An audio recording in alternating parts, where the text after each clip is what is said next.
February the 24th, 2026. Guys, you're looking at a website called Middle East Eye. Keeps a good eye on things that are going on over there. But let me say this first.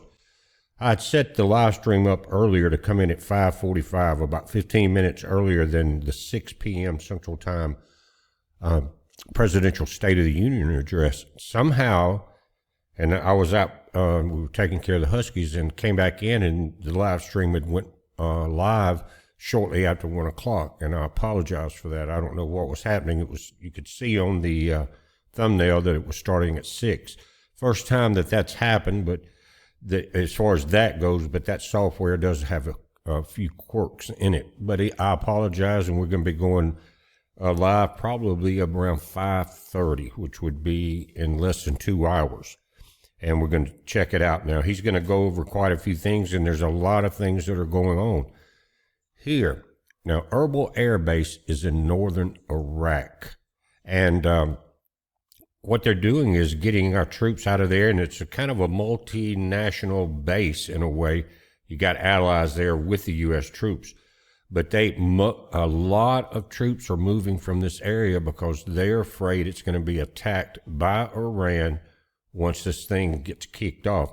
It's saying that France, Norway, Germany, Sweden, and Italy are among countries that have repositioned troops in that region. And you can see why they're concerned. The darker area is Iran. This lighter area is Iraq. Erbil Air Base is right up here in the very northeastern section of it, very close, just across the ridge of mountains into Tehran and into Iran, So it makes it an easy target for all the stuff that's going on. Now, this is telling me that they're getting ready for something big. Not only that, Russia and China now have made missile and other munition deals with Iran. How will that play into the deal? Some of it may have been delivered yet, but I know that there's reports that Iran has signed money deals to purchase the weapons from both of these people. But it's shoulder-fired missiles, rockets, and it's long-range missiles that look like possibly could go under airplanes, things like that. But it's a lot of ammunition coming into Iran.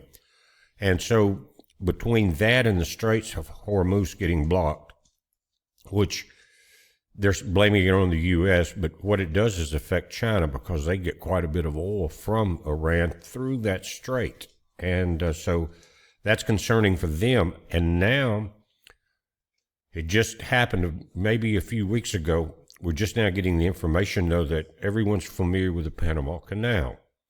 And what had happened over some slack, low-life presidents in the last several elections, it had basically, the U.S. built the Panama Canal, and it basically had been given away. And what had happened, let me show you an image. Now, what they're saying, and this is a picture of the Panama Canal through there, I think it's about 50 miles, but the Cristobal port here in the Caribbean and then in the Pacific Ocean is the Balboa port. And both were controlled by China. Think about that. And what's happened is Panama Supreme Court ruled that a concession to a Chinese company operating 2 ports at either end of the Panama Canal is unconstitutional.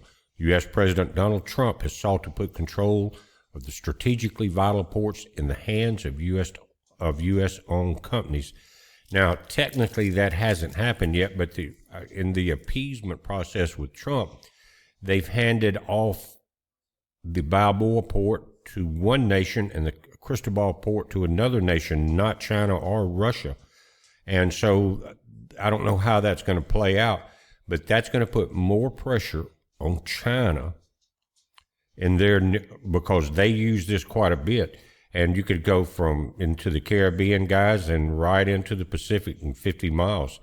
And it's a big deal. But now that has been taken away from China also. Now, going back to Erbil Air Base, it says a few days ago, amidst heightened U.S.-Iran tensions, a military helicopter landed at the Erbil airport in the Kurdistan region of Iraq. Although Western troops are rarely seen on the city streets, Erbil Air Base is heavily staffed with soldiers and military helicopters. They fly overhead every day. Now this airport could potentially become a target for Iran if the situation escalates. Since 2018, the Kurdistan region, including Erbil's airport, has come under attack by drones, rockets, and ballistic missiles from Iran and its proxies. You got the Houthis, Hezbollah, whole 9 yards. Anyway, in July last year, a suicide drone was shot down above the airport amidst attacks on oil fields in the region. On 21st of January, not long ago, a drone also targeted an Iranian Kurdish opposition party, killing one Kurdish fighter. So again, they are moving troops, our troops and other international troops, out of the Erbil area. Now, the latest Pentagon Inspector General report released on February the 19th, 5 days ago, confirms that coalition forces reloaded to the Kurdistan region after handing over their headquarters in Baghdad to NATO in November, and the Al-Assad airbase to the Iraqi government in December. But guys, imagine handing anything off to NATO. And what was really crazy is because really they're toothless and they're useless and they're just poor beggars and carpetbaggers.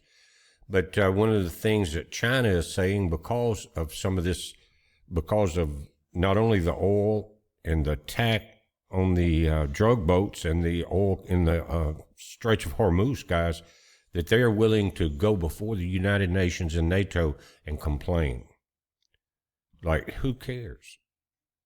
We all want them out of the U.S. anyway. We're tired of paying for their lies and schemes. It says the coalition moved its headquarters to Erbil and Kuwait. As a result, the Erbil airbase, which is located at a civilian airport, has become a more prominent target for Iran since it is now the only U.S. base left in Iraq. So that's being evacuated. That would be good for the local Iranian people because it may not get bombarded without international troops there. We'll see. It says the Erbil base has a large target on it, not only due to U.S. withdrawal from other Iraqi bases, but also because attacking it provides the Iranians with an opportunity to make a declaration to local U.S. partners in the region as to the cost of working with Americans. They want to use it as an example. We'll see how that works out for them. And again, the U.S. is preparing for this conflict, and they want to minimize the potential exposure of its personnel to Iranian attacks. The Erbil base is a relatively large multi-agency base that has rotating personnel, so in the event of a war with Iran, at a minimum, the U.S. will want to rotate out non-essential personnel. And that's a good thing, guys. You prepare. You don't just stand there and do nothing and get hit. All the plans are out front. You know you're the most vulnerable air base in Iran, the only one left with U.S. troops. So, yeah, it's a big target. So this is a good chess move and get the people out of there. And it may, again, bring the conflict away from the people of that area also. Guys, and this is an image of that very air base. So I'm glad they're getting our troops out of there. You don't want to be on the front line of any type of battle like this. It's going to be fought more than likely by air and long-distance missiles. So no use in doing it. Get back, save your troops, keep them out of harm's way. But this is what we're dealing with now, guys.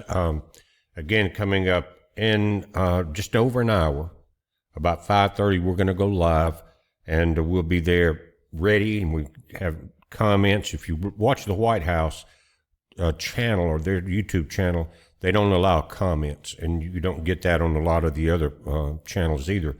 But we're going to have that. We always do. So join us there. About 5:30, come in, and we will go through this and see what he has to say. I'm sure it will be a mix of bragging, telling us again all the things he's done. But what I'm interested in is what he's got to say about not only Iran, but what's going on in Mexico.